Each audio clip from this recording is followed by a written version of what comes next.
देश है, वो 4 धर्मों का देश है, पर एक ही धर्म को बोर्ड क्यों वक्फ बोर्ड को रद्द किया जाना आवश्यक है, इस विषय को लेकर क्या बताएं? जो अंग्रेजी जो शासन व्यवस्था है उसके अंदर सनातन एनिमी नंबर 1, तो सनातन को कमजोर करने के लिए इस्लाम का प्रयोग किया गया। सबसे बड़े घुसपैठिए थे, जो एक हमारा चाचा कहलाया, एक हमारा पिता कहलाया। हमने तो सोचा था 2 फूल खिले, ये पुराने बुजुर्ग गाना सुनाते थे। हमने तो सोचा था गांधी और नेहरू 2 फूल खिले, जब पास जाके अच्छे से टटोल के देखा तो छुपे हुए आतंकवादी मिले। जय श्री राम, जय गौ माता की जय, जय गौ माता की जय, जय श्री राम, ओम नमः पार्वती पते। हमने कहा कि सरकार कर रही है, हम उसका समर्थन करते साथ नहीं, मगर प्रार्थना है कि समाप्त कीजिए, प्रार्थना है समाप्त कीजिए, बचाइए हमारी जमीन को, दुकान को, मकान को, इंसान को, वाहन को। हमें नागपुर मत बनने दीजिए, हमें बचाइए दादा, हमें महूगंज मत बनने दीजिए, हमें बचाइए दादा। के एक तरफ आप कहते हैं कि आपकी 9,40,000 एकड़ जमीन है वक्फ के नाम पर, दूसरी तरफ सच्चर कमेटी कहती है कि ये बेहद गरीब है। सच्चर कमेटी झूठी है। हाँ, बिल्कुल बिल्कुल। आप नहीं, हम डरते हैं। नारायण हम डरते हैं, आप नहीं, हम डरते हैं।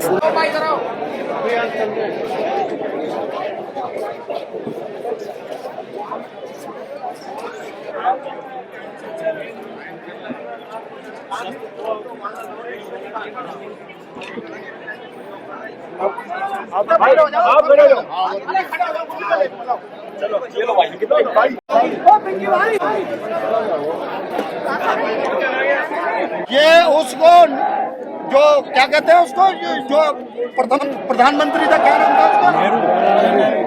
नेहरू। अरे जवाहरलाल, उसने तो हिंदुओं को खून काट काट के लाल अपना नाम ले दिया, और कौन उसको चाचा कहता? हम क्यों अपनी माँ का देवर बनाए उसको क्यों बनाया अपनी माँ का देवर? क्यों चाचा कहे? वो तो नेहरू है, बस नेहरू। क्यों चाचा कहेंगे उसको? चाचा होता तो हमारा भी ख्याल करता है ना। चाचा किसको कहते हैं? चाचा एक ना परिवार को लेकर चलता है, हम तो उसको चाचा नहीं बोलते। क्यों?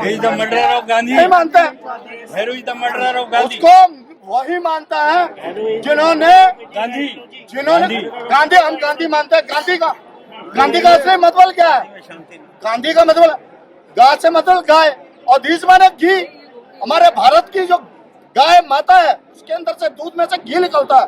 वो दूध में से घी निकलता है जिसका 1936 में जिसका लड़का, उन्होंने नागपुर के अंदर एक मुस्लिम कम्युनिटी के अंदर वो जाकर अपना वो करवा लिया। उसने क्या नामांकन, महात्मा गांधी का लड़का 1936 के अंदर। मेरे विचार ये है जी, मेरे विचार ये हैं, राम जी ने अपना लक्ष्य 14 साल में पूरा किया था, कृष्ण भगवान जी ने 17 दिन में पूरा किया था। आज हम उसी लक्ष्य को पूरा करने के लिए 1 दिन लगाएंगे, और लगाना चाहिए।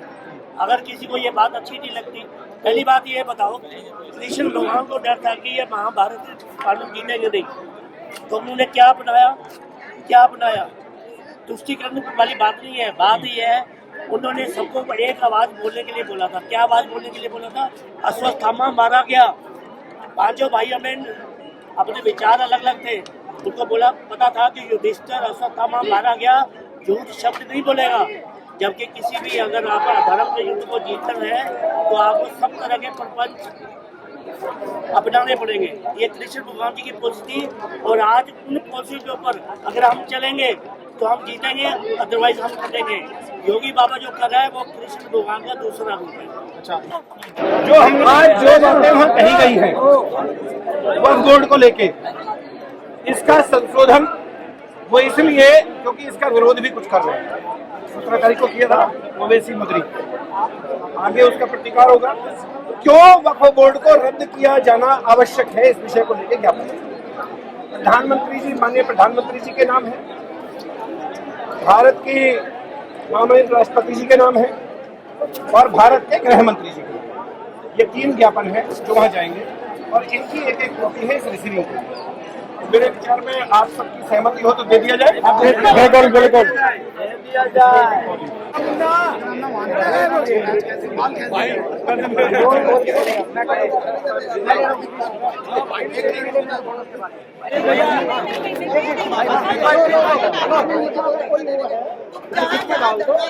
हो गई हो।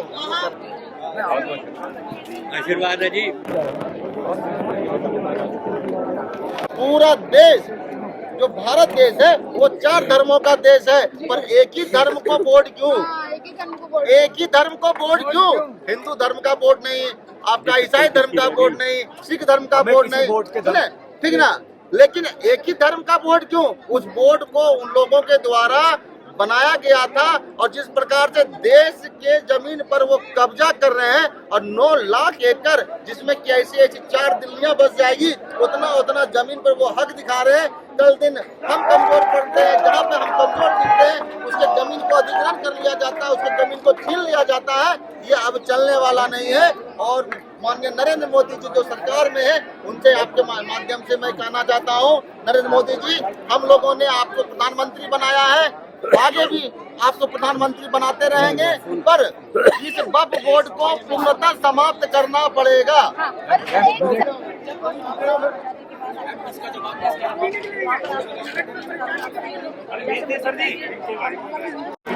सरकार संशोधन करने जा रही है, संशोधन के बारे में तो प्रधानमंत्री जाने, इसके बारे में तो हमें पता नहीं है। वो ओवैसी जो बोल रहे हैं कि मस्जिद हमारी कब्जा लेंगे, शिक्षा संस्था का पता नहीं ओवैसी को कहाँ से सपने आए इस तरह के कि उन्हें पहले ही पता चल गया। बाकी जो प्रधानमंत्री करेंगे वो तो प्रधानमंत्री करेंगे ना, उसमें ना तो आपको पता है ना हमें पता है।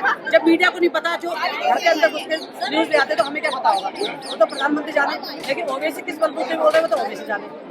आज महाराज जी जैसे चंद लोग ऐसे होते हैं जो धरती पर अवतार लेते हैं।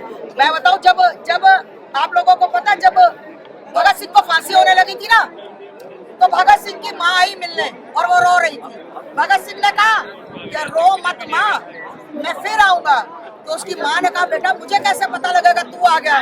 तो उसने कहा जब जो सनातन के लिए नंद किशोर गुर्जर जैसा, यति नरसिंहा जैसा धरती पर आकर लड़ेगा, तो समझ जाना कि तेरा वीर भगत सिंह है।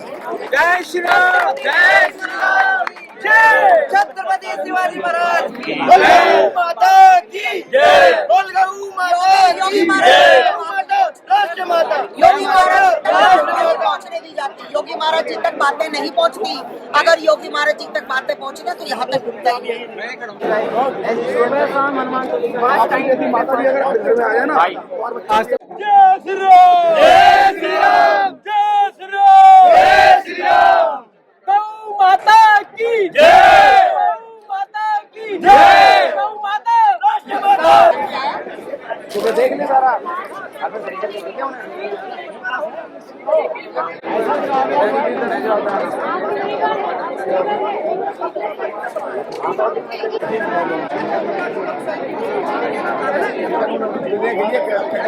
और जो कहते हैं हम वक्फ बोर्ड को समाप्त कर दिए सरकार ने, क्या संशोधन कर दिया तो देश में दलदल आ जाएगा। तो आपके माध्यम से मैं उन हैदराबादी और जो जिहादी मानसिकता के लोग रखते हैं, उन लोगों को इतना कहना चाहता हूँ कि आप 15 मिनट की बात करते हो, 5 मिनट में शुरू कर देंगे पूरे कबीले का, 5 मिनट में मां भवानी की सौगंध, ठीक है।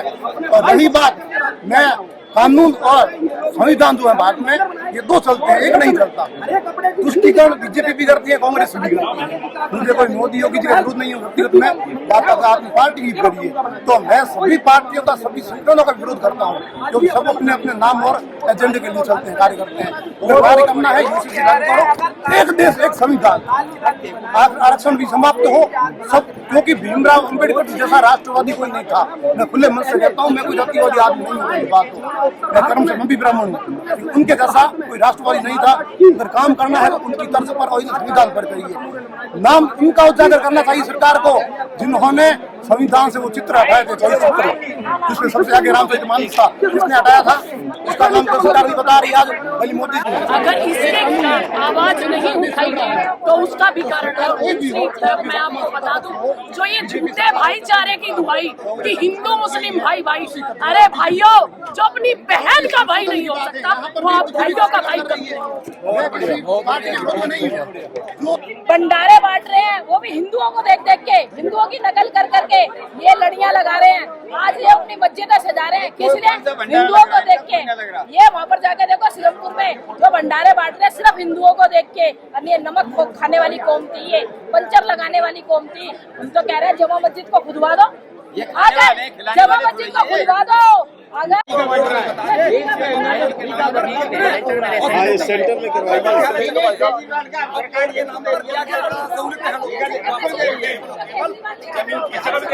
और हिंदू टैक्स भर रहा है, हिंदू टैक्स भर रहा है। जो ओवैसी जैसे लोग कह रहे हैं कि हम हिंदुस्तान हमारे बाप दादाओं का है, ये जमीन हमारे बाप दादाओं की। ठीक है, ओवैसी कह रहे हैं ना, ओवैसी तो खुद हिंदू है, उसका बाप कौन था, उसके बाप का नाम पढ़ो, वो तो खुद हिंदुओं की पैदाइश है। वो क्या उनके बाप दादों का? ओवैसी तो खुद हिंदू है, उनके रगों में हिंदुओं का खून है, उनके बाप दादा हिंदू थे। आज ये खाली राजनीति कर रहे हैं। यहाँ बाटला हाउस से पड़ी चप्पल उसको, ओवैसी को, उसका पार्टी जीती नहीं वहाँ से, बाटला उससे। ओवैसी क्या है? अच्छा, जो लोग कह रहे हैं कि भाई ये जो मोदी जी बिल लेके आए हैं मुसलमानों की जमीन कब्जा करने, ये मुसलमानों की जमीन तो जब कब्जा करेंगे, ये तो हिंदुओं की है का जमीन, हिंदुओं की है। हमारे बाप दादा। अरे भैया ये तो पाकिस्तान चले गए, उन्होंने तो अंबानी के मकान में भी दावा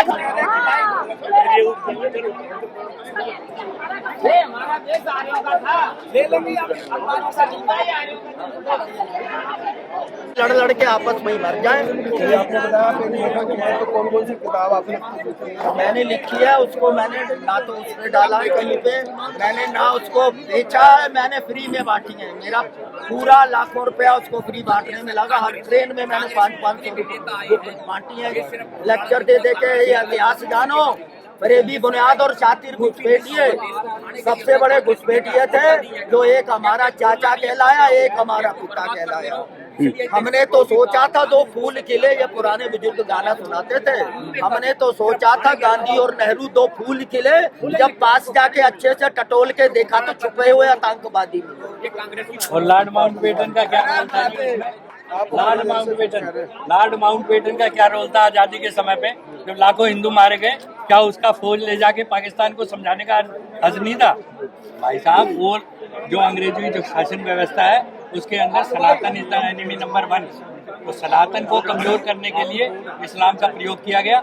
मैं यही बोलूंगा, Waqf board is a government body, just like Institute of Chartered Accountant of India, Reserve Bank of India, Bar Council of India, misusing its power for encroachment of real estate, using the name of Islam and not doing the welfare of any weakest Muslim या दरिद्र नारायण।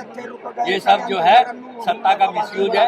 सत्ता जिसके पास होती है उसने किया अपने time पे मिसयूज। अब हम जो है हम रचना अभी जो सत्ता है, सत्ता का विकेंद्रीकरण होना चाहिए। Relocalization of decision taking authority power, education policy, decision taking authority, judiciary by panchayat, production of consumer goods and digital currency, UPI 101 से UPI 886 for all the 786 district of Bharat. Decimal लगाकर हम इस डिजिटल करेंसी को फर्दर डिसेंट्रलाइज करके हम हर किसी को स्वावलंबन का दायित्व देंगे, तब हमारे यहाँ से लाखों वैकेंसी पैदा होंगी। भारतवर्ष के 11,000 दिल्ली के अंदर 11,000 बूथ है। 11,000 पे हम 7-7 प्रतिनिधि का चुनाव करके 77,000 वैकेंसीज निकालें। वो 77,000 को MLA, MP और कॉर्पोरेटर चुनने का अधिकार दें। इस तरीके से एक कॉर्पोरेटर के चुनाव के लिए सिर्फ 250 ही वोटर होंगे। इलेक्शन में 1 रुपया भी खर्च नहीं होगा और 7 प्रतिनिधि चुनने में भी 1 रुपया भी खर्च नहीं होगा। इस तरह गांधीयन डेमोक्रेसी इलेक्शन और निल एक्सपेंडिचर पर जब हम चर्चा करेंगे तब हमारा स्वराज आएगा और जल्दी आएगा, मोदी जी के नेतृत्व में और योगी आदित्यनाथ जी के नेतृत्व में ही आएगा। शुभकामनाएं, नव संवत्सर को बहुत बहुत शुभकामनाएं। ये अब 2000 क्या चल रहा है 82 है। 2082 का अर्थ क्या है? 2 और 8 10 और 2 12। 12 का मतलब क्या है? 3 का मतलब है त्रिदेव ब्रह्मा विष्णु महेश तीनों का आशीर्वाद इस 2082 नव संवत्सर में होगा और भारत जो है दिनों दिन रात चौगुनी उन्नति करते हुए अखंड भारत भी बनेगा, विश्व गुरु भारत भी बनेगा और कैलाश मानसरोवर से ईरान तक एक हाईवे बनेगा और उस दिन जो है भारतवर्ष जो है अखंड भारत बनते हुए किस तरीके से रोहिंग्या जो है कश्मीर के बॉर्डर पर जाकर कैसे बस गए। शरणार्थी का अर्थ होता है हमारी सिटी में रहे, बॉर्डर पे जाके देश पे कब्जा ना करे। ये शरणार्थी नहीं, ये शरारती है और इनका उद्देश्य कुछ और ही था जो अंग्रेज जो है इनके द्वारा पूरा करना चाहते थे। हमें इन अंग्रेजों को आज तो ट्रम्प खुद बोल चुका है कि हम जो है deep state technology, deep state के माध्यम से, जॉर्ज सोरोस के माध्यम से बिलियंस ऑफ डॉलर भारत को कमजोर करने के लिए देते रहे हैं।